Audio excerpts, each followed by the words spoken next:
Halo, Arya di sini. Bertemu lagi dengan saya. Seperti biasa, saya akan membahas tentang investasi, pengelolaan keuangan, dan juga digital marketing. Tujuannya tentu saja agar bisa bebas finansial. Kali ini saya akan membahas tentang peluang di tengah pelarangan ekspor CPO. Tanggal 28 April 2022, pemerintah memberlakukan kebijakan melarang ekspor CPO. Tujuannya agar dapat memenuhi permintaan minyak goreng di dalam negeri dan juga menstabilkan harga minyak goreng. Namun, ada sebuah peluang di balik larangan ekspor CPO ini. Memang CPO ini merupakan salah satu dari 5 komoditas ekspor terbesar Indonesia. CPO hanya kalah dari batu bara karena menyumbang 11,52% dari total ekspor Indonesia sepanjang tahun 2021. Berdasarkan data dari BPS, Indonesia mengekspor sebanyak 25,5 juta ton CPO yang nilainya mencapai 26,67 miliar US dollar. Dan Indonesia itu akan kehilangan potensi rata-rata penerimaan bea keluar dari CPO sebesar 2,87 triliun rupiah per bulan. Pelarangan ekspor ini juga akan berdampak pada harga CPO dunia.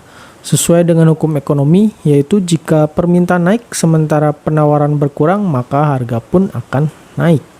Sebelumnya, harga CPO itu sudah naik yang diakibatkan oleh konflik Rusia-Ukraina. Mengapa demikian?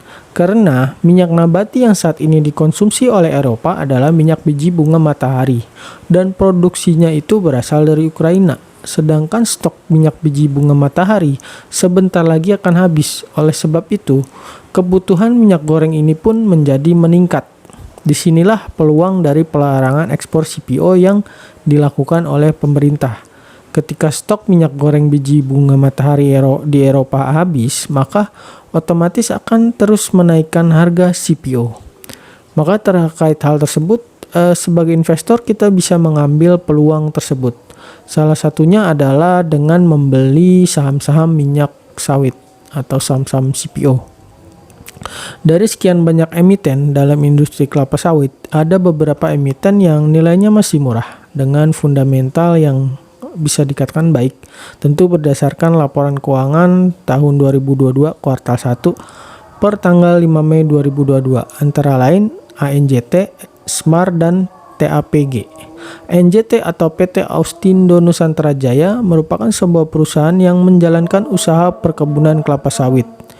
Produk dari perusahaan ini antara lain CPO, inti sawit, sagu, edamame, dan energi terbarukan yang berasal dari limbah kelapa sawit.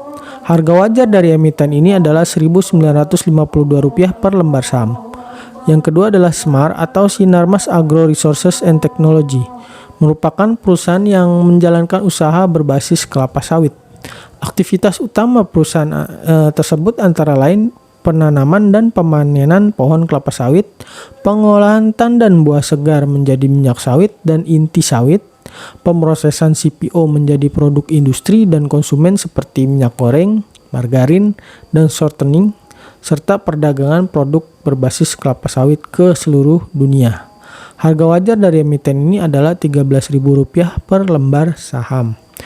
Yang ketiga adalah TAPG atau PT Triputra Agro Persada. Itu merupakan perusahaan yang bergerak di bidang perkebunan sawit dan karet. Produk dari perusahaan ini adalah CPO dan inti kelapa sawit. Harga wajar dari emiten ini adalah Rp1.764 per lembar saham. Memang kebijakan pemerintah akan terasa merugikan untuk jangka pendek. Namun, jika Eropa mulai beralih dari minyak goreng biji bunga matahari ke minyak goreng sawit, serta adanya larangan ekspor CPO oleh Indonesia yang merupakan penyuplai CPO terbesar di dunia, maka hukum ekonomi akan berlaku. Harga CPO yang tadinya tinggi akan semakin tinggi lagi.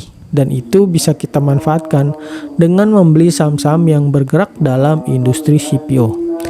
Disclaimer, ini bukan rekomendasi untuk membeli saham tertentu.